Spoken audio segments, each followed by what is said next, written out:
성경 말씀을 봉독합니다. 누가복음 제9장 43절에서 48절까지입니다. 사람들이 다 하나님의 위엄을 논라니라. 저희가 다 행하시는 모든 일을 기이 여길세 예수께서 제자들에게 이르시되 이 말을 너희 귀에 담아두라. 인자가 장차 사람들의 손에 넘기우리라 하시되 저희가 이 말씀을 알지 못하였나니 이는 저희로 깨닫지 못하게 숨김이 되었습니다. 또 저희는 이 말씀을 묻기도 두려워하더라. 제자 중에서 누가 크냐 하는 변론이 일어나니 예수께서 그 마음에 변론하는 것을 아시고 어린아이 하나를 데려다가 자기 곁에 세우시고 저희에게 이르시되 누구든지 내 이름으로 이 어린아이를 영접하면 곧 나를 영접하며 또 누구든지 나를 영접하면 곧 나를 보내신 이를 영접함이라. 너희 모든 사람 중에 가장 작은 그이가 큰 자니라. 아멘. 네. 지난번 우리가 변화산에 올라가서 예수님께서 순식간에 그 찬란한 빛을 발하는 모습으로 변하시고 또 모세와 엘리야도 내려와서 예수님께서 예루살렘 올라가서 별세하시게 된다 하는 얘기를 나누는 것을 베드로, 요한, 야고보가 함께 들었습니다. 그리고 산에서 내려오니까 간질병 같은 그런 귀신이 들어가지고 있다가 쫓겨나고 그 장면을 보는 제자들이 하나님의 위엄과 능력을 보고 놀라워합니다. 그런데 저희가 다 그 행하시는 모든 일을 정말 놀랍다 하고 기이하게 여길 때 예수께서 그들에게 이르시되 자, 이 말을 너희 귀에 담아두라. 인자가 장차 사람들의 손에 넘기우리라 하시니라. 지금 여러 번째 말씀하시는데 전체 복음서 3개를 가지고 대조해 볼 때 예수님 한 3번 정도 말씀하셨던 걸로 기록되는데 그 복음서마다 조금 다르게 배경을 다르게 말씀하고 있기 때문에 마치 여러 번 말씀한 것처럼 보이지만은 대체로 보는 그 학자들에게는 3번 정도 말씀하셨다는 거예요. 사람들이 한 번 말하면은 그냥 또 잊어버리기 쉽고 2번 말해도 뭐 또 자칫 잊어버리기도 해요. 그래서 3번 정도 말하면은 그래도 좀 기억에 남고 그렇게 합니다. 그래도 이 제자들 마음속에는 본인들이 원하고 바라던 바가 아니기 때문에 그걸 귀담아 듣지도 않았고 죽을 각오 우리 보고도 죽을 각오로 하라는 것보다 뭐 이런 정도 생각했지 차마 예수님께서 그렇게 허무하게 당하실 거다 이런 생각을 안 했을 거예요. 또 바라지도 않았고 45절은 이제 해석이라고 할 수 있는데 저희가 이 말씀을 알지 못하였나니 이는 저희로 깨닫지 못하게 숨김이었습니다. 또 저희는 그 말씀을 여쭤보기도 물어보기도 두려워했다. 뭐 그렇지 않겠어요? 그 무슨 말씀인지 좀 제대로 한번 이야기해 보세요. 뭐 이렇게 물어보지도 못하고 굉장히 그저 무려스러운 입장이지만은 딱히 그걸 물어볼 수가 없는 그런 문제였어요. 그리고 지금 예수님께서 이제 이때 가시는 방향은 십자가 골고다를 향하여 가는 길이거든요. 그 제자들은 전부 다 이제 예수님께서 세상을 끌어엎어서 그야말로 혁명과 같은 세상을 뒤집어 엎어버린다. 그렇게 됐을 때 누가 크냐, 누가 예수님 가까이에 우편에 좌편에 그렇게 자리를 차지하느냐, 그 자리 다툼을 마음속으로 하는 거예요. 그래서 예수님께서 그들 마음속에 일어나는 생각들을 헤아려 아시고 마음에 변론하는 것을 아시고, 그리고는 어린아이 하나를 데려다가 자기 곁에 세우시고는 이르시되, 자 봐라, 누구든지 내 이름으로 이 어린아이를 영접하면 곧 나를 영접함이요, 또 누구든지 나를 영접하면 곧 나를 보내신 이를 영접하는 것이니라. 잘 들어더라. 너희 모든 사람 중에 가장 작은 거위가 큰 자니라. 우리가 예수님 말씀이 되게 역설적인 그 파라독스라고 하는데, 거꾸로 말하는 것처럼 이렇게 말씀하시는 거예요. 그래서 이제 제자들이 나중에는 이제 이걸 다 이해하고 헤아려서 이제 복음서를 기록됐지만은, 들을 때는 그 참 말씀할 때마다 거꾸로 말씀하신다 하고 거의 납득이 안 됐을 거예요. 우리 앞을 조금 주목하시면은 그 예수님께서 이제 지금 가시는 길이 영광의 길로 가는 것이 아니라 십자가의 길, 골고다의 길, 고난의 길, 죽음의 길로 가는 거거든요. 순교자의 길을 걸어가는 건데, 다 전부 다 아무도 제자들도 그렇게 생각하지 않고 그 예루살렘 가서 세상을 혁명해가지고 예수님께서 왕이 되신다, 그렇게만 생각하는 거예요. 그 예수님께서 공생애 시작하실 때 40일간 금식을 하시고, 그리고 또 제자를 택하실 때도 밤이 맞도록 기도하시고, 그런 면면이 있었고, 또 복음서 4개를 다 살펴봐도 예수님께서 웃었다는 말이 한 번도 안 나와요. 사람이 너무 해프게 웃어도 그렇지만은 전혀 웃었다는 말이 없고, 성령으로 기뻐하사라는 말이 한 군데 딱 나와요. 이제 다음 시간에 볼 텐데, 그 70인 제자를 파송했다가 그 70인 제자가 와서 보고하는 걸 듣고 성령으로 기뻐하사 지혜롭다고 하는 자들은 갚으시고 어린 아이들이 나타나시면 감사나이다, 그런 정도. 그 외에는 예수님의 얼굴이 항상 무겁고 때로는 어둡고, 그런데 왜 그렇게 고민하시고 잘 웃지도 않고 그랬을까를 생각해 보니까, 예수님이 이제 혼자 십자가를 지면 끝나는 것 같으면 또 다른데, 제자들 보고도 나를 따라오려는 자는 자기를 부인하고 자기 차영 틀을, 자기 십자가를 지고 나를 따라와야 된다. 그리고 어떻게 죽을 것에 대해서 말한 거는, 사도 베드로를 보고 네가 젊어서는 띠띠고 네가 원하는 곳으로 다녔지만 때가 되면 너보고 팔을 벌리라 하고 너를 원치 않는 곳으로 끌어갈 날이 올 것이다 하는 말로 베드로가 순교할 것이다 하는 암시를 그래 했다는 거죠. 그 외에 다른 제자들이 순교까지 할 거라는 말씀만 하셨는데, 놀랍게도 다 순교했잖아요. 요한 사도만 천수를 누렸다고 하지만은 그도 끓는 기름 가마 속에 던져지기도 했다니까요. 그것도 순교나 마찬가지요.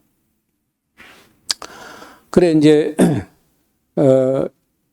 세계 기독교 연구센터라는 곳이 있는데, CSGC라고 하는 연구단체가 있습니다. 미국에 있는데요. 거기서 집계해 놓은 걸 보니까 지금까지 예수님께서 십자가를 지시고 그날 이후로 최근까지 예수님 이름 때문에 신앙 고백 때문에 순교한 사람들의 수가 얼마나 될까 하고 찾아봤더니 7천만 정도 순교자가 지난 2000년 동안에 한 7천만 정도가 순교를 했다는 거예요. 제일 먼저 스데반이 순교하고 그다음에 야고보 사도가 순교하고 그러니까 쭉 순교하는데 예수님께서 십자가의 길 골고다의 길을 걸어가시는데 그 길에는 적어도 지난 2000년 동안에 7천만 명이 순교했는데 놀랍게도 제일 많이 순교한 것이 20세기 들어와서 20세기에 제일 많이 순교했어요. 한 4,500만. 그리고 어때서 구소련이 공산주의 혁명이 나면서 엄청나게 순교를 했고 동그라파 일대가 다 뒤집어 엎어져 가지고 순교하고 터키 사람들이 아르메니아 와서 또 사람들 죽이고 이렇게 해서 나치에 의해서 죽임을 당하기도 하고 이렇게 많이 죽었어요. 그 다음에 그 앞에 또 많이 죽은 것은요, 이슬람 제국이 확장될 때, 오스만 투르크가 온 세상을 지배할 때, 그때 죽은 사람들이 대략 한 2천만 정도가 죽은 것 같습니다. 그러면서 기독교 나라가 다 무너져 버리고 이슬람 나라가 돼버렸거든요. 그래 하다가 이제 1차 대전이 끝나면서 오스만 투르크 제국이 무너지게 되고 유럽의 기독교 세력이 그 중동 지역을 차지하게 되면서 그러니까 기독교가 처음에 이렇게 정복했다가 이슬람교가 또 반전을 했다가 또 1차 대전 때부터 오스만 투르크 제국이 무너지면서 또 기독교가 이렇게 이제 정복을 했다가 이렇게 하는 중에 어떻든 기독교인들이 총 해서 7천만 정도가 순교했다는 거예요. 처음에 우리가 네로 황제 박해부터 디오클레티아누스 황제까지 250년 동안에 대체로 한 10만 명 정도가 순교했을 거란 거고, 그 다음에 이제 이슬람 제국 확장기에 약 2천만 정도가 순교했다는 것이고요. 일본과 한국과 중국에서 일본에서 참 많이 순교했어요. 한 10만 명. 최소 3만에서 10만 명 정도가 지난번에 우리가 사일런스라고 하는 그 영화 봤잖아요. 일본 선교사들이 얼마나 고통을 받았는가. 그때 최소 3만에서 10만까지 일본에서 순교하면서 시를 말려버리는 바람에 일본은 기독교가 뭐 거의 안 되고 말았고요. 일본이 지금 1%, 전 국민의 1% 정도만 믿는데, 그거는 이제 그 이후에 그 도쿠가와 막부 시대, 그 무시무시한 탄압 그 시대 지나가지고 기독교가 선교를 새로 해가지고 지금 현재 한 1% 정도가 믿는데 대부분은 그 무교의주의입니다. 일본의 중요한 그 기독교인들은 무교의주의, 조직교회가 없이 예배당도 없이 가정에서 이렇게 따로따로 그저 한두 가정씩 모이거나 가족끼리 예배하는 그런 사람들이 대부분을 이루고 있어요. 한국에서 약 10,000명 정도가 순교한 걸로 나옵니다. 중국에서 의화단 운동이라고 일어나가지고 약 3만 명이 순교한 걸로. 이렇게 이제 이 정도 뭐, 그러니까 한국, 중국, 한국, 일본, 중국, 이거는요, 그렇게 인구수에 비해서 그런 많은 순교가 아닌 거예요. 중동 일대에서 참 많이 죽었고, 그 다음에 이거 러시아라든지 이런 데서 많이 죽었습니다. 아마도 예수님의 깊은 고민은 예수님께서 십자가의 길을 안 가셨다면은요, 기독교도 없고 순교도 없는 거예요. 이 7천만에 되는 사람이 순교하는 그런 일은 안 일어나는데, 문제 뭐 난주 사후에 집값에서 지옥은 갈지언정 순교 같은 일은 안 났을 텐데, 예수님께서 그 길을 가심으로써 얼마나 많은 사람들이 그 순교자의 길을 걸어간 겁니다. 그 미국의 세계 기독교 센터는 매사추세츠주 해밀턴에 위치하는 고든 콘웰 신학교 캠퍼스 내에 본부를 두고 있습니다. 자, 앞으로 이제 이 통계는요, 뭐 30년 전쟁, 100년 전쟁 이런 식으로 종교 전쟁, 기독교 나라끼리 종교 전쟁 해가지고 죽은 건 빼고 이제 계산한 건데, 그것까지 더 넣으면은 좀 더 늘어날 수 있어요.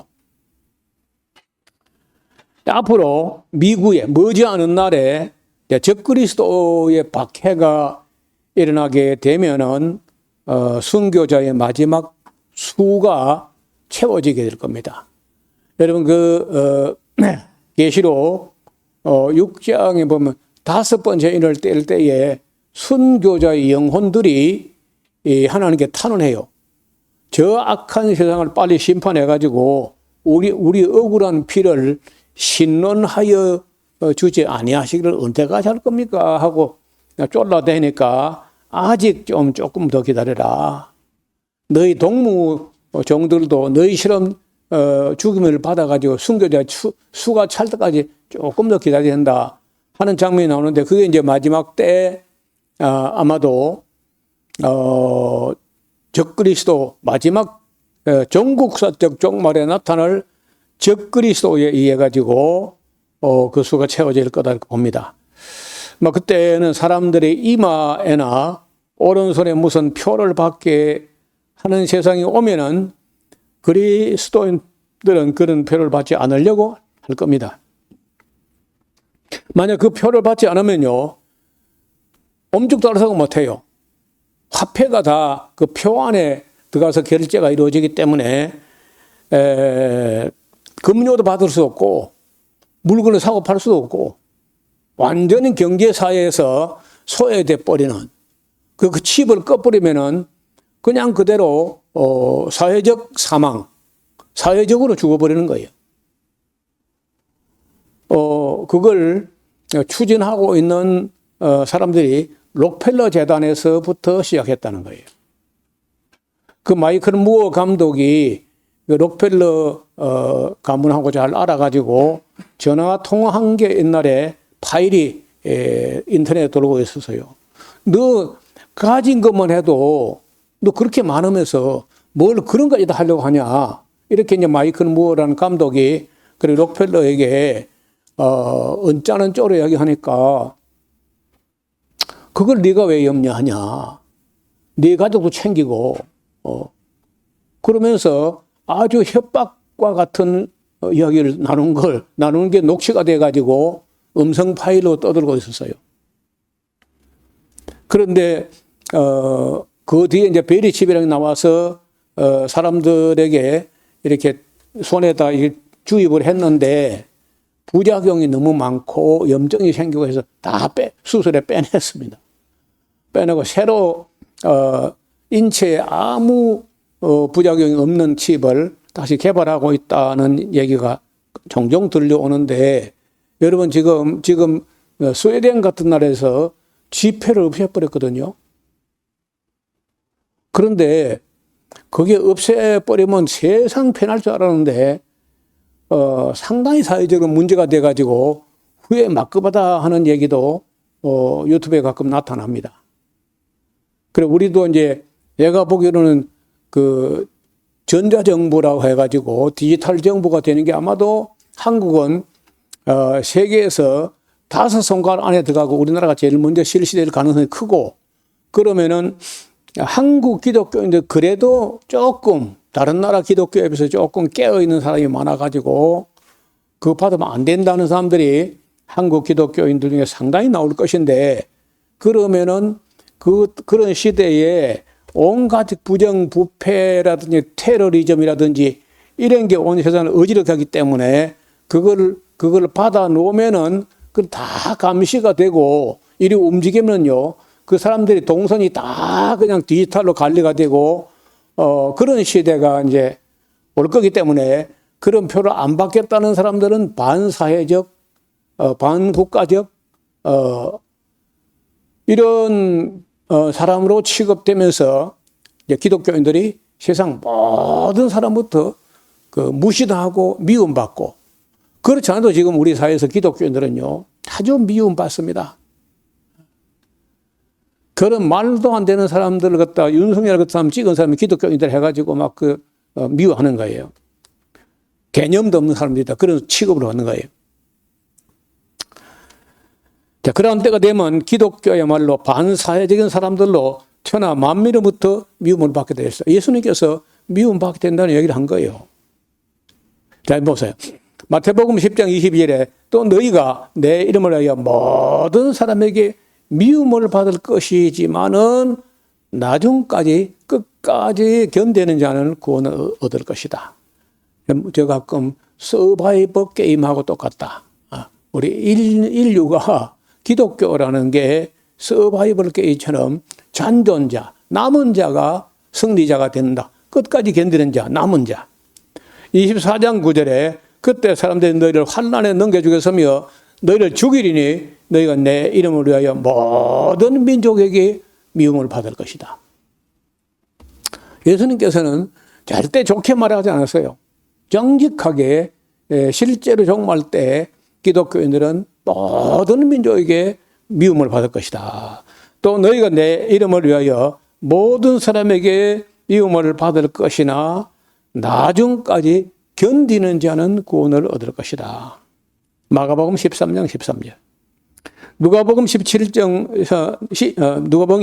17절부터 19절에 또 너희가 내 이름을 위하여 모든 사람에게 미움을 받을 것이나 그러나 너희 머리털 하나도 상시 아니. 그 머리털이라고 하는 것은 얼른 보면 육체 같지만은 아마도 영적인 실체를 두고 한 말이 아닐까.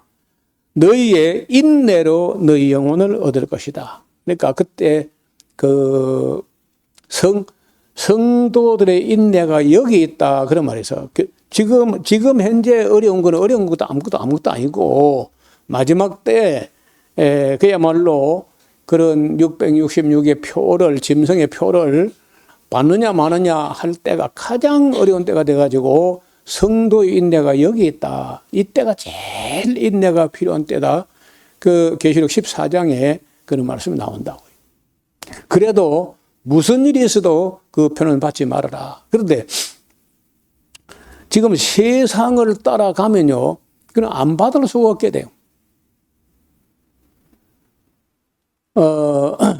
그래서 이제 나중에 이제 별이 떨어지는 그런 상황에서 인류가 최소 절반에서 한 70%까지 다 멸절할 때 그때 남은 사람이 누구겠는가 볼 때 휴대폰도 없고 전기도 없고 문명으로부터 완전히 그 소외된 어떤 지역들 뭐 아마존 밀림석 같은 사람이나 미개한 나라나 뭐 이런 사람들 오히려 남고 지금 현재 잘 나간다고 뭐 까불고 교만하고 이런 나라가 제일 혹독하게 망하게 될 것이라 이런 생각을 합니다.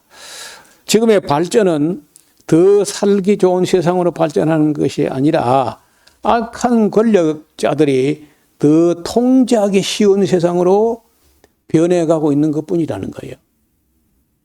여러분요, 민주화 같은 그 사치스러운 이야기는요, 한국에서만 통한 이야기야. 미국에서만 해도 그는 꿈도 꿀 수 없는 세상이고 어떤 나라도 국민들을 공직에 있는 사람들이 국민을 섬겨야 된다. 그런 민주적인 마인드를 갖고 있는 나라는 세계적으로 거의 없습니다. 거의 없습니다. 그 얼마 전에 그 러시아 사람인데 한국으로 귀화해가지고 지금 대학 교수를 하고 있는 사람이 있어요. 일리아라는 사람이 있어요. 일리아. 그 사람이 아주 그 러시아 역사에 대해서 발굴할 뿐 아니라 현재 러시아 우크라이나 전쟁에 대해서도 아주 명확한 이야기를 하는 걸 들었는데 그 사람들이요 공산주의를 하다가 이제 무너지게 됐을 때 고르바초프라는 사람이 개혁과 개방, 개혁과 개방 정책을 통해 가지고 완전히 공산주의 체제가 1991년도 12월 26일에 공산주의 해체되면서 이제 공산주의 체제는 뭐든지 국가가 다 소유하고 국가가 다 관리하고 국가가 다 나눠주고 하던 건데 나눠줄 게 없으니까 이제 안 되는 거거든요. 근데 그때 그 러시아 사람들이 제일 고민이 뭐냐면 이제 공산주의를 그만두면 별 수 없이 자본주의로 가야 되는데 자본주의를 어떻게 하는지 모르는 거예요. 아무도. 그래가지고 보리스 엘친이라는 사람이 그 고르바초프 뒤를 이어서 대통령이 됐는데 술을 너무 많이 먹기도 하고 그리고 이제 건강 상태도 별로 안 좋았어요. 그 엘친이 나쁜 사람 그런 사람 아닌데 모르는 겁니다. 자본주의에 대해서 하나도 공부를 못 해가지고 모든 그 국가 재산을 정부가 가지고 있다가 개인에게 이걸 어떻게 나눠주느냐. 그리고 보통 문제가 아닌 거예요. 공산주의는 뭐 힘드냐면요. 생산도 생산이지만요. 나누는 그 일이 보통 일이 아닌가. 나눠주는 거. 이거 지가 알아서 먹고 살아야지. 이거 배급을 맨날 나눠주는 거, 그 사람은 얼마나 힘들겠어요. 그래서 이제 뭐가 힘들냐. 그 국가재, 전부 다 국가 소유가 되는데 국민에게다가 나누는데 어떻게 나누냐. 늙은이, 젊은이, 어린아이 할 것 없이요. 꼭 국가 전체의 국부를 한 사람당 무조건 똑같이 그래 나눠줬어요.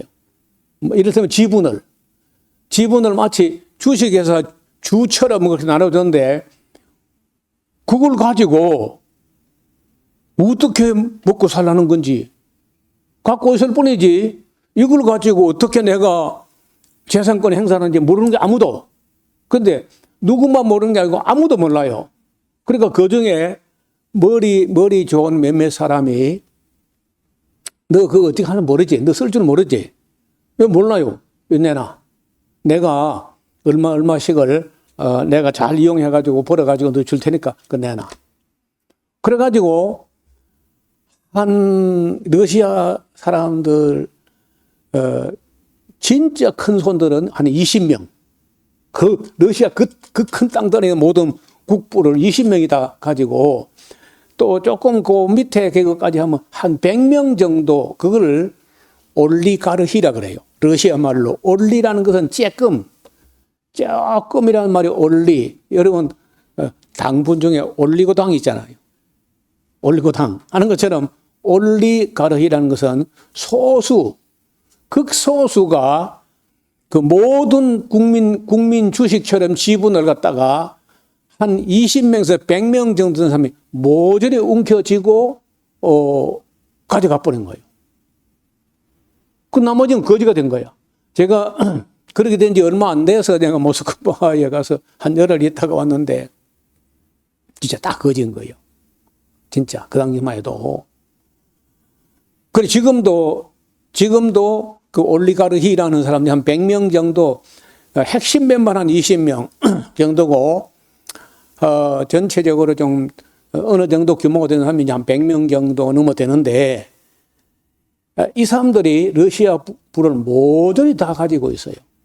그래가지고는 그 푸틴이 진짜 푸틴이 처음 시작할 때는요, 정말 백성들을 위하는 민주적인 뭐 자유 이런 식으로 막 말하면서 국민을 다 해가지고 표를 얻어가지고 딱 됐는데 되고 나니까 그 올리가르히들을 불러가지고 너희들 엄청나게 돈을 국민 재산을 다 가져가서 돈 엄청나게 벌었잖아. 근데 벌었으니까 세금 내놔 하니까요. 우리나라가 따든지 뭐 미국이나 뭐 자본주의도 뭐 이익이 있는 것에 세금이 있다 해가지고 이익이 나서면 당연히 세금 내는 거죠. 근데 이게 올리가르히들이요, 세금은 무슨 하면서, 불만을 가지고,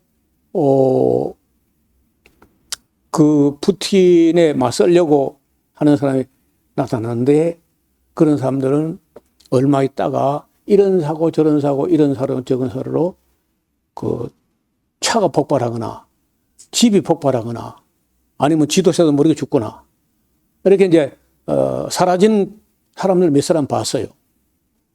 그러더니 그 올리가르히들이 이 푸틴에게 맞서면은 이거는 재산 다 뺏기는 말할 것도 없고 살아남지를 못한다 해가지고 지금 현재 러시아는요, 그 올리가르히 한 100명 되는 사람들이 뭐 충성도가 99.9%인 거예요.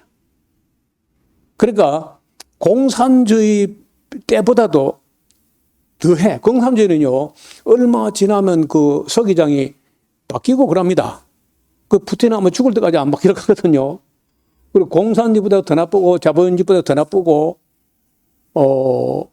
그리고 국민들은 애국심도 없고, 뭐 푸틴이 뭐 올리가르히하고 뭐 돈도 많고 힘도 있고 석유도 있고 하니까 뭐 잘하겠지 뭐 하고 하다가 자기를 잡으러 오니까 남자는 길에서 걸리면 잡혀가가지고 군에 가야 돼.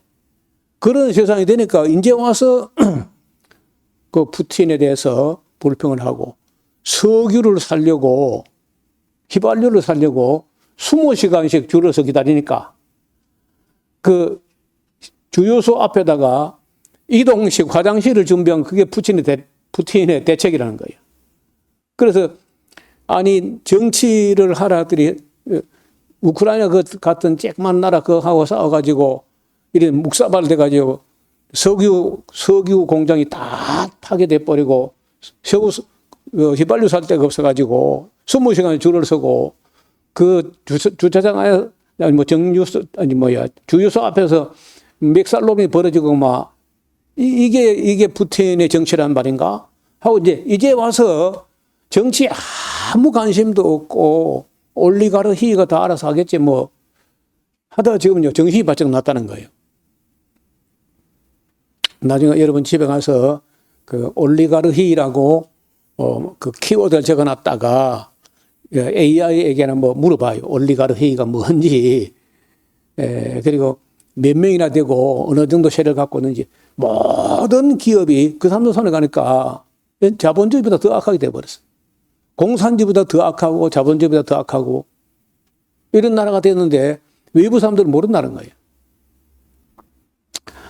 여러분 이제 그런 시대에 지금 트럼프가 자기도 푸틴처럼 하고 싶어가지고 푸틴하고 친구 되려고 끄떡거리다가 이제 지금 전쟁을 해가지고 또 전쟁이 엉망이 됐어. 또 내가 볼 때 그만두면은 앱스타인 파일이 또 뒤집어져가지고 어려울 것이고 베냐민 네타냐후는 그만두면 또 재판받아 감옥 가야 될 것이고 우크라이나는 그만두면은 젤렌스키가 또 좀 안 맞아 죽거나 할 거라. 너무 많은 사람 죽기 때문에. 저기 또 푸틴도 전쟁을 그만두게 되면은 전시니까 찍소리 못하고 전쟁 그만두면은 자국민에게 만나지 못할 것 같아. 이란은요, 이란은 지금 전쟁을 그만두면은 국민 불만이 이 이슬람 정권에 대해서 또 타도하자 일어날 거라. 그러니까 전쟁을 시작한 나라들은요, 자기 입지가 불안하니까 전쟁을 한 거요. 그리고 그만둘 수가 없어. 그만두면 이제 호랑이 등에 올라탄 것처럼 내려오면 죽어야 되는 거예요. 여러분 이래가지고 만약에 이게 도가 넘어서면요, 이건 좀 해도 너무한다. 만약에 그 미국의 팔란티어하고 이런 사람들이 좌표를 다 쪄가지고 이제 그 우크라이나가 만든 그런 드론들이 가서 러시아의 석유 수출을 점만 찍으면 좌표 따가지고 그 좌표 따라서 날아가서 있는 데 다 때리니까 아마 얼마 안 가서 러시아가 자기들이 한 강점이 석유인데 석유에서 모조리 다 파괴되면요 러시아 무너질 수 있어요. 그럼 무너진다고 할 때, 어차피 푸틴이 무너질 바에 2판, 4판이 마지막으로 해가지고 이제 한 번 더 던져볼 거 아니에요. 던지면 유럽에 또 가만히 있겠나? 프랑스나 영국이나 또 핵을 쓸 거 아니에요. 핵을 쓸게 되면은 중국도 가만히 쓸고 미국도 가만히 쓸고 그럼 핵전쟁 하면 이제 그야말로 3차 대전 가는 거죠. 그래서 이게 따지고 보면요. 몇몇 놈들 때문에 이 지도자라는 그 몇 사람 때문에 국민들이 다 온 세계가 만민이 다 불안한 거예요. 그러니까 국민들이 사람을 뽑을 때 잘 뽑아야지 제대로 안 뽑고 뭐 거짓말에 다 선동에 넘어가고 하면요. 이런 것들이 자기 입지가 불안해지면요. 전쟁을 만들어가지고 시선을 딴 데로 돌리는 쪽으로 가는데 지금 전쟁 양상이 전부 다 그 모양이에요. 다. 그래서 마지막에 우리가 이제 성경에 보면요. 마치 세상 끝에 가면은 임산한 여인에게 해상고통이 갑자기만 같이 오전까지 멀쩡하게 뭐 시장도 갔다 오고 뭐 다 집에 와서 가사일 하다가 갑자기 아야 하고 그렇게 해상고통이 갑자기 오는 것처럼 인류 역사 정말도 그렇게 온다. 살기도 다 편안하다 하다 갑자기 온다. 그래서 지금 하는 되어가는 꼴이 굉장히 세상이 불안하다. 어지간하고 말아야 되는데 그만두자니 너무 피해를 많이 봤어. 계속 하자니 더하면 미국도 지금 전쟁 물자가 부족해요. 원래 패트리어트 같은 그런 미사일은 방어 요격용인데 그 비싸거든. 50억 정도 한다고 한 데가. 처음에 36 같은 경우 50억 정도 한다는데 그걸 지금 공격용으로 쓰고 있거든요. 공격용은 좀 싸고 탄도탄은. 탄도미사일은 싸고 요격용은 비싼 건데 그거를 요번에 이런데 1200발을 쐈어요. 그러니까 이제 펜타곤에서 이러셔서 우리 국가안보가 위태롭다 해가지고 이제 더 이상 못하는 거예요. 여기 트럼프 하는 말 들어보면요.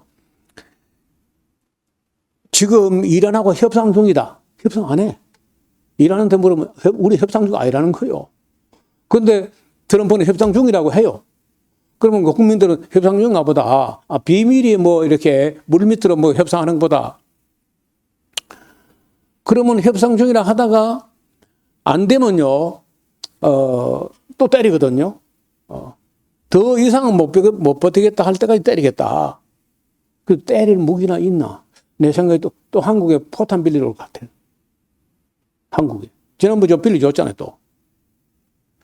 이러면 그렇게 되면은 나중에 결국은 이래도 안 되고 저래도 안 되고 자기가 호랑이 돼서 내려오면 물려 죽을 판 되면요. 핵을 사용하면 이제 그때 끝난다는 거예요. 누군가 핵을 하나가 누가 사용했다 하면요. 끝나는 거예요. 근데 내가 볼 때 가장 핵을 가지고 있어서는 안 될 나라가 이스라엘 같거든, 이스라엘. 딴 나라는 가지고 있어도 굉장히 조심할 수 있어요. 그런데 베냐민 네타냐후는 전쟁 끝나면 바로 감옥을 가야 되기 때문에 핵무기 가지고 자기 전쟁을 끝까지 자기 죽을 때까지 끌고 가지 않겠나. 그래서 진제일 교수라고 하는 분이 그런 분야에 상당히 밝은 분인데 미국 이란 전쟁이 시작되는 거 딱 보더니 한 말이 저거 10년 간다는 거예요. 10년. 미국과 이란 전쟁이 10년은 갈 거다는 거예요. 우크라이나 전쟁 5년 됐어요. 5년째 지금. 2주 만에 끝난다는 게 5년 가는 것이고 트럼프가 자기 대통령 되면 24시간 안에 전쟁 끝낸다. 우크라이나 전쟁. 그걸 끝내지 못할 뿐 아니라 지가 이란하고 전쟁을 하는데 그게 네타냐후에 휘말려가지고 10년 간다는 거예요. 그래서 이 인류가 정말 똑똑한 것 같아도 가장 멍청하고 가장 악한 게 전쟁이에요. 가장 멍청하고 가장 악한 거예요.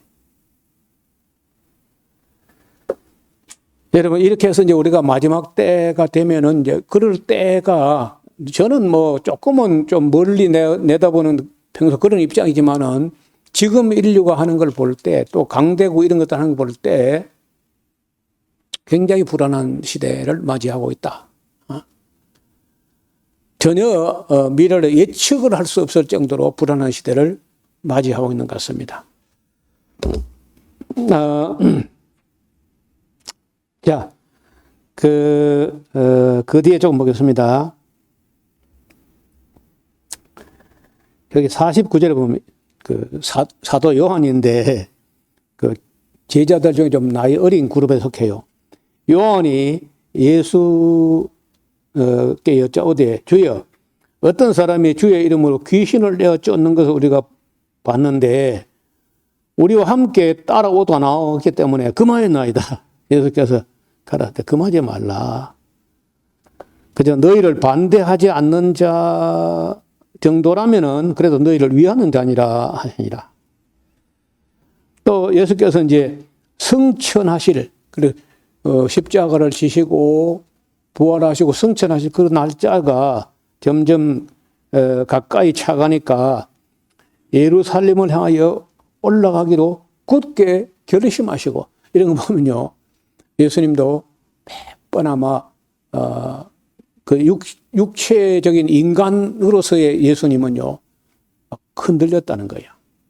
여러분 그 증거가 뭐냐면 겟세마네 동산 기도봐요. 이 잔이 내게서 지나가게 하옵소서. 아버지께서 모든 것이 가능하지 않습니까? 꼭 내가 이걸 십자가 잔을 마셔야 됩니까? 그 예수님이 흔들렸다는 그 시간까지도 이것도 지금요. 예루살렘을 향하여 올라가기로 굳게 결심했다. 흔들리니까 또 결심하는 거 아니야. 그리고 사자들을 앞서 보내심에 저희가 가서 예수를 위하여 예비하려고 사마리아인의 한 촌에 들어갔는데 예수께서 예루살렘에 향하여 가시기 때문에 그 사마리아 사람들 저 사람들 또 예루살렘까지 예배하러 보니까 유대교 골수 분야다. 이래가지고 이제 안 받아들인 거예요. 제자 야고보 요한이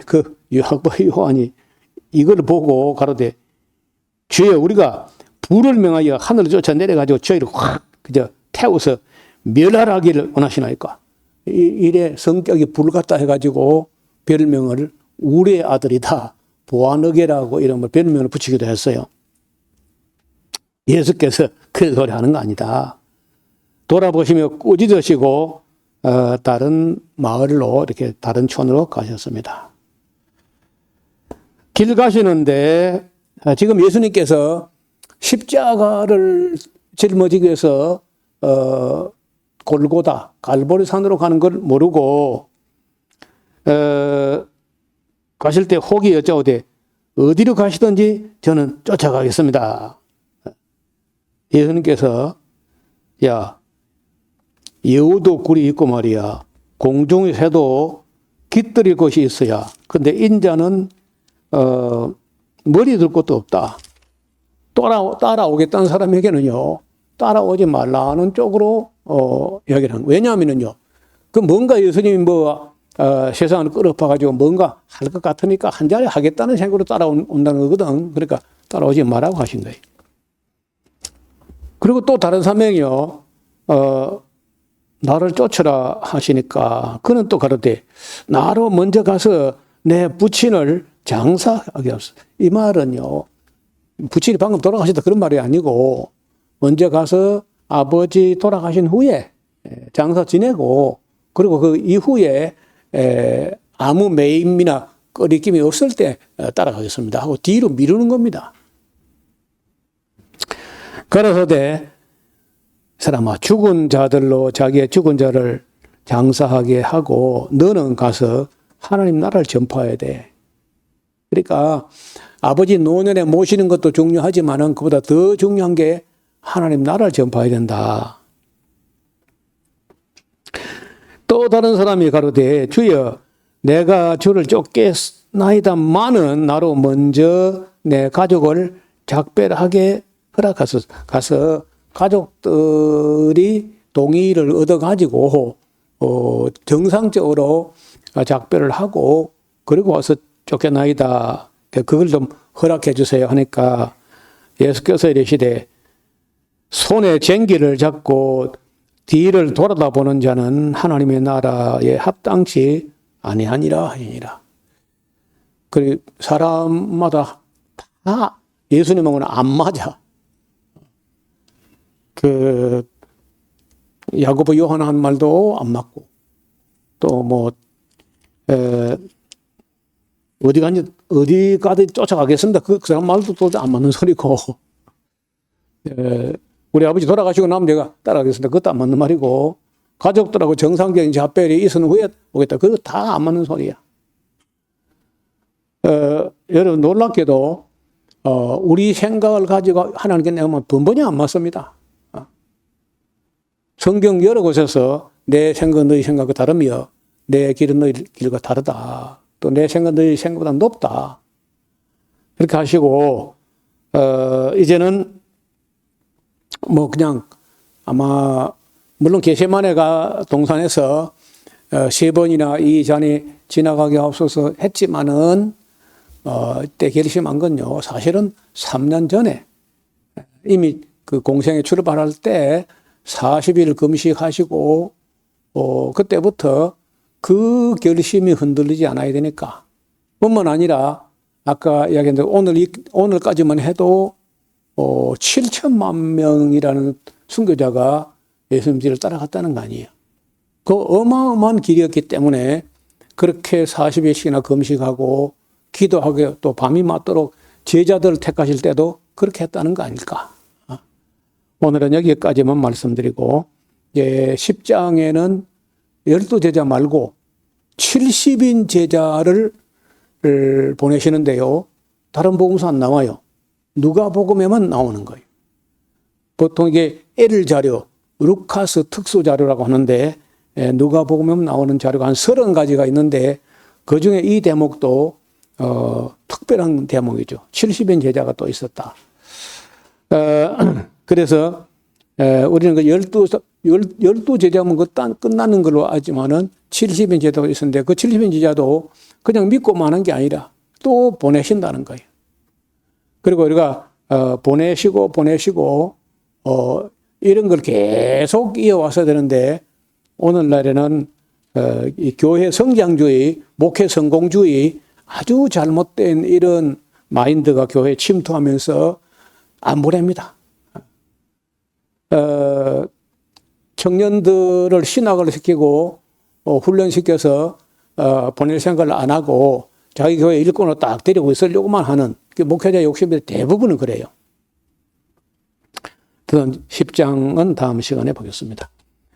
하나님 아버지, 예수님께서 예루살렘을 향하여 갈보리 혹은 골고다를 향하여 결심하시고 가는데 어떤 사람은 아버님 돌아가신 후에 장사 지낸 후에 따라가겠다고 하고 어떤 사람은 가족들하고 순적하게 작별한 후에 따라가겠다고 미루기도 하고 또 어떤 사람들은 뭣도 모르고 예수님 따라가면 무슨 한 자리 하는 줄 알고 또 누가 크냐 하는 그런 다툼도 일어나고 아직도 정말 철없는 제자들의 모습을 면면히 보여주었습니다.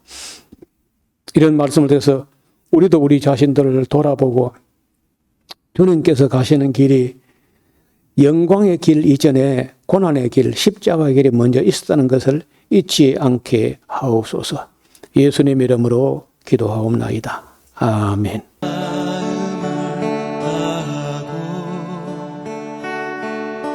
성품을 다하고 힘을 다하여서 여호와를 사랑하라. 내게 준 계명을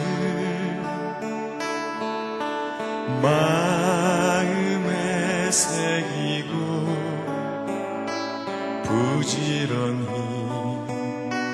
부지런히 이웃에게 전하여라.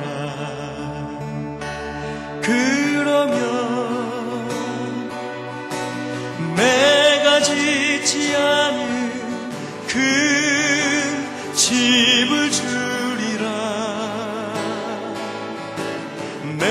내가 심지 않은 과실을 먹게 하리라.